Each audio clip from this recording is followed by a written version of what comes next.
ఆయో పండో అవుతాడు. అది ఒక పురుషుడు తింటాడు. ఆ పురుషుడు యొక్క సమస్త దేహమండలమునందు నిండిపోయిన తేజస్సు అవుతాడు. అందుకే మళ్ళీ ఒక పురుషుడుగా పుట్టాలంటే ఒక పురుషుని యొక్క హృదయస్థానము నుంచి తేజస్సు కదిలితే కొడుకుగా పుడతాడు. అందుకే ఆత్మా వైపుత్రనామాసి. కాబట్టి ఇప్పుడు సృష్టి అంతా ఎలా జరుగుతోంది?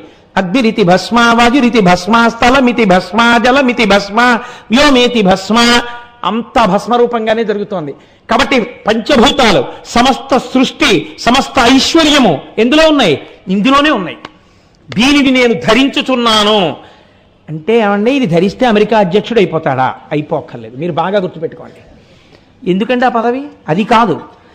ఐశ్వర్యము అన్న మాటకు అర్థం ఏమిటో తెలుసా అండి?